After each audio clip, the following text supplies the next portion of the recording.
ठीक है। किसी एक पर्सन ने वहां पे क्वेश्चन पूछा हुआ था, how to study 17 hours a day, कैसे 17 घंटे एक दिन में पढ़ाई करी जाए। ठीक है, उसका एक आंसर एक लड़के ने दिया हुआ था। ठीक है, मुझे उनका नाम भी भूल चुका है, मुझसे एज में कम से कम वो 10 साल छोटे होंगे, मेरे वो स्टूडेंट भी नहीं है, मेरा कोई रिलेशन भी नहीं है उनसे, बट उनका आंसर पढ़ के मैं एज ए टीचर बहुत मोटिवेट हुआ। उन पर्सन की स्टोरी कुछ ऐसे है, मैं उनका नाम भूल चुका हूं, I am extremely sorry for that, मेरी प्रॉब्लम है, मैं नाम भूल जाता हूं। शायद उनका नाम संदीप था, बट मुझे नाम याद नहीं है। वो आज से 6-7 साल पहले आईआईटी बॉम्बे में पीएचडी कर रहे थे। उन्होंने बोला कि मैं गेट एग्जाम की तैयारी कर रहा था, मेरा बीटेक पास आउट हुआ था, मेरा कहीं पर भी अनफॉर्चुनेटली प्लेसमेंट नहीं हो पाया था, मेरी जॉब लग गई थी, मैंने जॉब छोड़ दी और मैंने सोचा कि मैं गेट एग्जाम की तैयारी करता हूं। ठीक, मेरा सिटिंग आवर्स जो हैं वो बहुत कम थे। मैंने देखा कि घर पर मतलब कि मैं या तो पढ़ाई नहीं कर पाता हूं, ड्रॉप लिया था मैंने ऑब्वियसली, ठीक है, या तो मैं पढ़ाई कर नहीं पाता हूं, और अगर पढ़ाई करता भी हूं तो मेरी एफिशिएंसी बहुत ज्यादा कम है। ठीक है, ठीक, तो एफिशिएंसी बहुत ज्यादा कम है। तो मैंने पता क्या सोचा, मैंने सोचा कि मैं ना अपना कोई लाइब्रेरी ज्वाइन कर लेता हूं घर के पास। ठीक है, और मैं पढ़ना शुरू करता हूं। ठीक, कह रहा, मैं पहले दिन लाइब्रेरी गया और सारा दिन पढ़ने की कोशिश करी। मैंने ये देखा कि मेरी एफिशिएंसी पूरे दिन में सिर्फ 2 घंटे की थी, पूरे 2 घंटे की, यानी कि 10-12 घंटे पढ़ने की कोशिश करी तो सिर्फ कितने घंटे पढ़ पाया, एफिशिएंसी से सिर्फ 2 घंटे पढ़ पाया। ठीक है, मेरे माँ बाप भी मुझे डांटते रहते थे, स्पेशल उन्होंने रेफरेंस अपनी मदर का दिया हुआ था। मेरी मम्मी भी मुझे डांटती रहती थी कि तूने ड्रॉप ले लिया, तूने अपनी जॉब छोड़ दी और देख ले आज क्या हालत है, तू बिल्कुल नहीं पढ़ता है। ठीक है, 2 घंटे पढ़ा, कह रहा, फिर मैंने धीरे धीरे बिल्डअप करना शुरू किया। जब तक 1-1.5-2 महीना बीता, तब तक मेरी वो जो एफिशिएंसी थी, मैं सुबह से लेकर रात तक लाइब्रेरी में रहता था। ठीक है, सुबह लगभग 10 बजे के करीब, शाम को लगभग 7 बजे के करीब वापस आ जाता था। मैंने देखा मेरी एफिशिएंसी जो है वो 4.5 आवर्स 5 आवर्स के आसपास पहुंच चुकी है। ठीक है, फिर मैंने ये सोचा सितंबर अक्टूबर आ चुका था तब तक, गेट का एग्जाम फरवरी के आसपास होता है।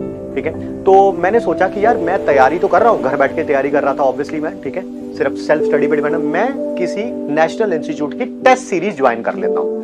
मैंने टेस्ट सीरीज ज्वाइन कर ली। अक्टूबर के एंड में मेरा पहला टेस्ट हुआ वहां पर, और ऑब्वियसली तब तक एफिशिएंसी बढ़ के थोड़ी 7-8-9 घंटे तक शायद आ चुकी थी। मैंने अपना पहला टेस्ट दिया, उसका जब रिजल्ट आया तो मैंने देखा कि मेरे बहुत ही खराब मार्क्स आए थे, बहुत ही खराब मार्क्स। जब मैंने उसका रिजल्ट लाइब्रेरी में देखा तो मैं रोने लग पड़ा। ठीक है, क्यों? क्योंकि मेरे को मेहनत करते हुए अभी 3-4 महीने हो चुके थे, धीरे धीरे मेरा लेवल भी बढ़ चुका था। मैंने 2 घंटे से शुरू किया था, आज मैं 7-8 घंटे में था, बट रिजल्ट क्या था? 0। जब मैंने उसे देखा तो मुझे बहुत बुरा लगा। मैं उस दिन से लेके दिवाली आने वाली थी लगभग फरवरी तक, ठीक है, मैंने अपने आप को वॉर जोन में कन्वर्ट किया कि अब ये वॉर है, आइदर डू और डाई सिचुएशन है। मैंने धीरे धीरे अपने लेवल को बढ़ाना और शुरू किया। मेरा पागलपन इस हद तक बढ़ चुका था कि दिवाली आई, भैया दूज आया, कोई और सारे त्योहार आए, मैं अकेला पर्सन था जो लाइब्रेरी में अवेलेबल होता था। एक ऐसा समय भी आया जो लाइब्रेरी के ओनर थे, उन्होंने मुझे अपनी कीज दे दी थी लाइब्रेरी की। क्यों? क्योंकि अब मैं सुबह 7 बजे वहां जाता था और कभी कभी रात को 12-1-2 बजे वहां से वापस आता था। तो कीज मेरे पास थी। मैं ही वो पर्सन था जो रात को लाइब्रेरी को बंद करता था। मैं ही वो पर्सन था जो सबसे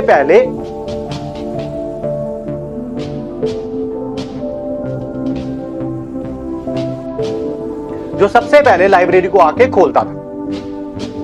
सॉरी यार।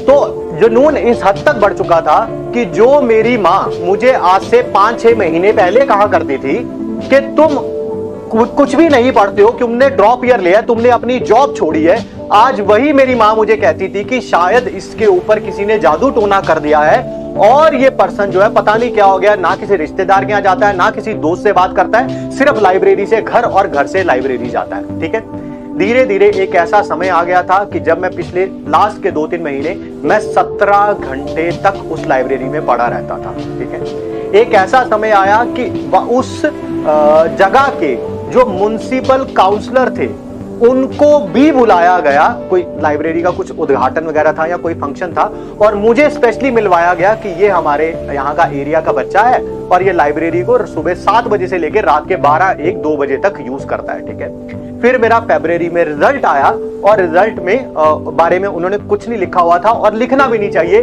ये आप भी उस बात को जानेंगे, क्यों? क्योंकि आप सब लोग डेस्टिनेशन के बारे में सोच रहे हैं। It's not about the destination, it's about the journey. उनका रिजल्ट बहुत अच्छा आया होगा क्योंकि वो आईआईटी बॉम्बे में पीएचडी कर रहे थे, तो मेरे को लगता है कि ऑब्वियसली वो उसी पाथ से निकले होंगे, बट मुझे लगता है बहुत अच्छा किया उन्होंने रिजल्ट अपना नहीं बताया। क्यों? क्योंकि ये जर्नी है जो एक इंसान को बनाती है, रिजल्ट नहीं। तो होप सो आप भी अपने आप को पुश मारेंगे। It's all about the journey, it's not about the destination, ठीक है। मेहनत करते रहेंगे, आज नहीं तो कल किसी ना किसी एग्जाम में तो सफल होंगे। एग्जाम से भी ज्यादा मैटर करता है जिंदगी में सफल होना, और मुझे लगता है कि वो जरूर आप होंगे, ठीक है।